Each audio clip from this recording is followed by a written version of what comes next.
Welcome back. Time now for top stories, starting on a cheery note. Thursday was a good day for the Nigeria police as 2 years after the deadly attack on an Abuja Kaduna train that left at least 9 persons dead, the police say they have arrested the alleged mastermind of that attack. Addressing a news conference in Kaduna, the Force Public Relations Officer ACP Olumuyiwa Adejobi says the suspect, Ibrahim Abdullahi, who was arrested at the Abuja Kaduna, confessed to being the leader of a kidnap syndicate that has been terrorizing the Abuja Kaduna highway. You will recollect that on 12 January 2024, police operative attached to anti-kidnapping unit of Kaduna State Criminal Investigation Department (CID), based on credible information, swept in and arrested one Ibrahim Abdullahi, aka Mande, at Abuja Kaduna Road flyover by Rido Junction. The suspect confessed to being the leader of a kidnap syndicate terrorizing Kaduna Abuja highway, ranked amongst other criminals like Dogo, Gide, and Bello Toji. The police reel out statistics of other suspects arrested from January 2024 to date. On February 29, 2024, vigilant operatives of the Kaduna Command Monitoring Unit conducted a well-coordinated operations at the residence of a suspected kidnapper.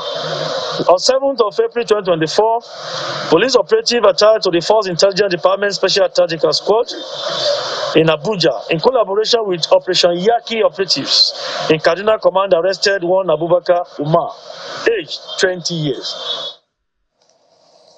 Meanwhile, the military has announced its preparedness to court-martial 2 of its officers over the airstrike that was carried out on Tudumbiri village in Kaduna State in December 2023, which led to the death of several civilians. Addressing journalists in Abuja on the activities of the armed forces in the fight against insurgency, the Director Defense Media Operations, Major General Edward Buba, says the drone attack, which occurred when the villagers were celebrating the birth of Prophet Muhammad, was a mistake which the military is not prepared to condone.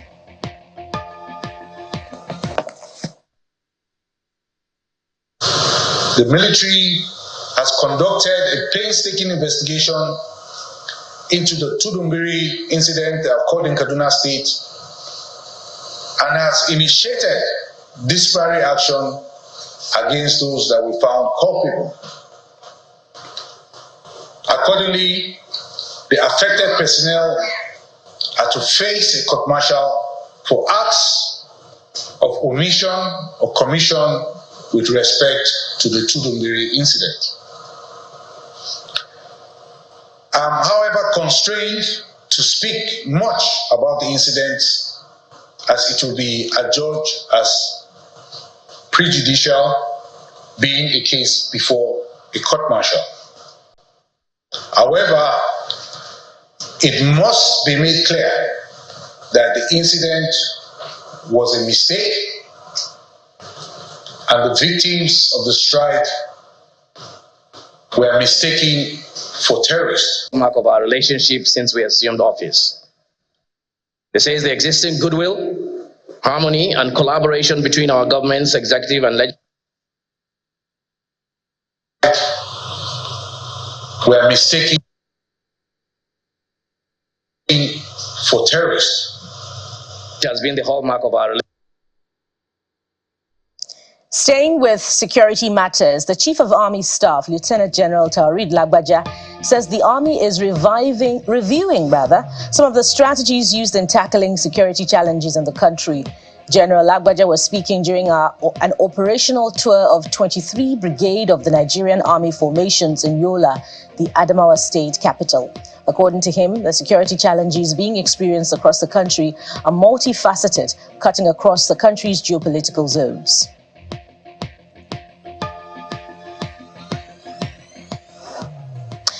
And more on security, as operatives of the Lagos State Police Command have arrested about 50 suspects over a clash between hoodlums at the popular Ile-Epo foodstuff market in the Alimosho local government area of the state.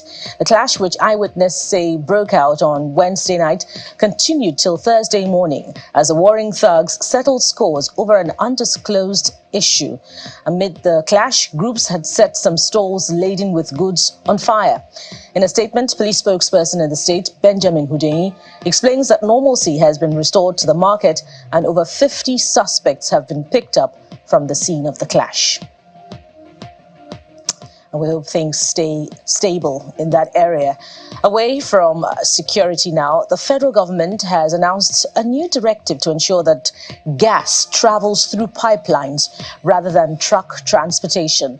Leading a delegation to the scene of a gas accident in Ogun State, the Minister of Petroleum Resources, Petroleum Resources Gas, Honorable Ekperikpe Epo, says the measure is the latest attempt at improving safety. CNG is still the transition fuel for mobility, and we believe this will still stay on course. Accident can happen, just like all the minister said, truck exploded in Port Harcourt. So we have to look at that as well. Is it the standard of the trucks that caused the accident or incidents or what? But in terms of CNG transition, I believe is the way to go. We should not be discouraged. This is a wake-up call to you and to us that we should rise up to the challenge of the day.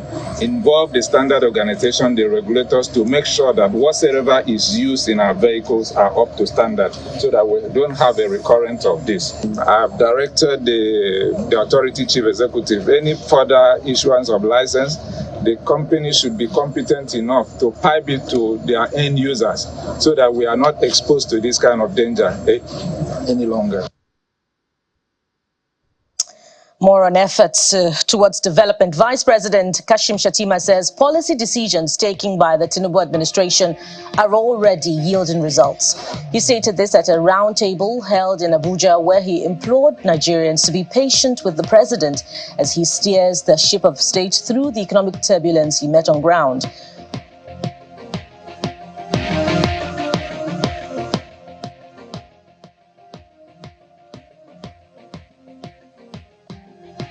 Our brothers in charge of the CBN, Mr. Amy Cardoso, and the NSA, Madam Nuhu Ribadu, had to take matters into their hands to neutralize the overpowering influence of currency manipulators who had conspired to frustrate our reforms.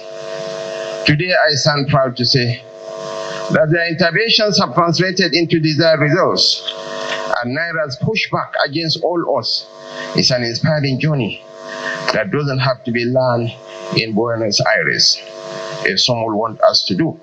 A month after the withdrawal of the fuel subsidy, we had to weigh how some of the excess revenue collected to avoid overheating the economy. That goes to show that there is a hope for a better tomorrow for this country. Our promise is to wage war against corruption without interference or favoritism is being fulfilled. The ongoing high-profile cases indicate a new era of accountability. Stanbic IBTC Nigeria's Purchasing Managers Index PMI in the month of April is reporting exchange rate gains during the month, which led to a slowdown in inflation pressure. The country's PMI in the month under review rose marginally to 51.1%. from 51.0 recorded in March on the back of an increase in new orders or businesses and a slowdown in inflation. The increase in PMI represents a 5-month consecutive improvement in business conditions. However, the report notes that business conditions have continued to be influenced by exchange rate changes, which impact prices, noting that an increase in the Naira's value caused the slowest rise in the prices in about 1 year. And outside our shores, hundreds of police officers in riot gear have cleared a pro-Palestinian encampment at the University of California, Los Angeles. Police moved in before dawn on Thursday after ordering more than 1,000 protesters to leave the area. The officers tore down makeshift barriers and set off flashbangs and flares as they dismantled the site, which was erected on campus 1 week ago. More than 100 demonstrators were reportedly detained in the raid. Student-organized pro-Palestinian rallies and encampments, which began at Columbia University in New York City on April the 17th, and have spread to more than 24 states and at least 6 other countries. In sports, world number one in women's singles, Iga Swiatek has eased to a straight sets win over Madison Keys to reach the Madrid Open final for the second year in a row. The world number one proved in a different league on Thursday, beating the 20th ranked Keys 6-1, 6-3 in the semi-finals. It was a pretty clean performance and really solid game for her, as she said, and she expressed happiness with it. The Madrid Open is the only high-profile European clay court competition that the Polish star has yet to win. It will be the third final of the year for Swiatek after winning titles in Indian Wells and Doha, and she'll face either world number 2, Aryna Sabalenka, or number 4, Elena Rybakina.